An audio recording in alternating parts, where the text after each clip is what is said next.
I'm Dr. Pratik Varshney, cancer surgeon, breast oncoplastic surgeon working in Delhi NCR. आज हम breast cancer और उसके management के बारे में कुछ बात करेंगे।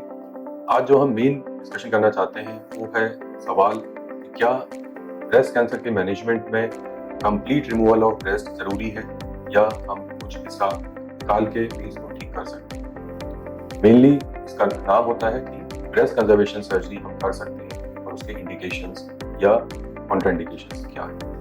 तो इस पार्ट पे जाने से पहले मैं ये बताना चाहूँगा कि जब भी हम ब्रेस्ट कैंसर पेशेंट का मैनेजमेंट प्लान करते हैं तो उनका स्टेजिंग बहुत ज़रूरी है, उसके अकॉर्डिंगली ही आपका ट्रीटमेंट होता है। तो अर्ली स्टेजेस में हम definitely complete removal of breast नहीं एडवाइस करते और हम ब्रेस्ट कंजर्वेशन से वो good cosmetic and oncological results दे पाते हैं। इसका क्या मतलब है कि अगर हम ब्रेस्ट कैंसर को अर्ली स्टेज पे डायग्नोज कर लें, मतलब T1 T2 डिजीज पे डायग्नोज कर लें, तो कंप्लीट रिमूवल ऑफ ब्रेस्ट की जरूरत नहीं है।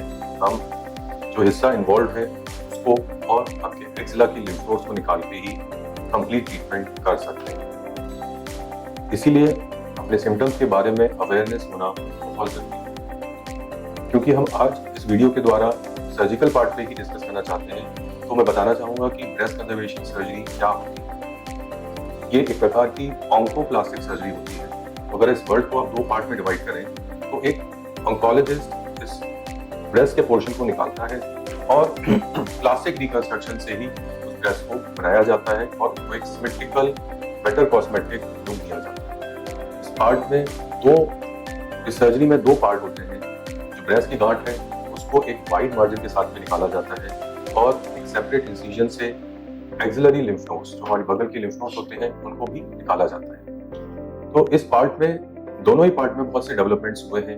जो हमारा ब्रेस्ट की गांठ को निकालने का पार्ट है उसमें मल्टीपल लेवल्स ऑफ ऑन्कोप्लास्टी से हम बेटर कॉस्मेटिक रिजल्ट्स देते हैं। जितना छोटा गांठ होता है उतना कम हमें सर्जरी करके रिजल्ट बेहतर मिल जाता है। जितना बड़ा गांठ होगा उतना ही हमें ज़्यादा प्लास्टिक सर्जिकल रिकंस्ट्रक्शन करना पड़ता है, बट हम उन केसेस में भी बेहतर कॉस्मेटिक रिजल्ट दे पाते हैं। जहाँ तक एक्सिलरी लिम्फ नोड के एड्रेस का सवाल है, इस पार्ट पे भी बहुत डेवलपमेंट हुए हैं और सबसे इम्पोर्टेंट है सेंटिनल लिम्फ नोड बायोप्सी।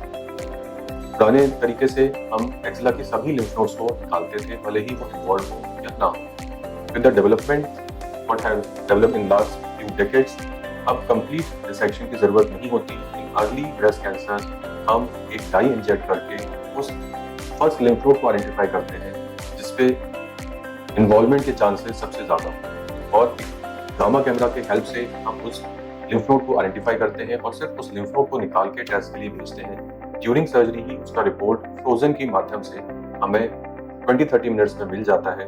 अगर वो इन्वॉल्व होती है तभी हम पूरा complete axillary lymph node dissection करते हैं और इस टेक्निक की वजह से हम बहुत से मॉर्बिडिटी और कॉम्प्लिकेशंस बचा पाते हैं। पेशेंट्स के आर्म मूवमेंट्स, पेन को हम काफ़ी डिक्रीज कर पाते हैं और बेहतर रिजल्ट्स देते हैं। टू समराइज, हमें ब्रेस्ट कैंसर के सिम्टम्स के बारे में अवेयर रहना चाहिए ताकि हम उसको अर्ली डिजीज और अर्ली स्टेज पर पकड़ पाएं, ताकि बेटर एंड लेसर सर्जरी करके हम बेटर रिजल्ट्स पाएं। Thank you.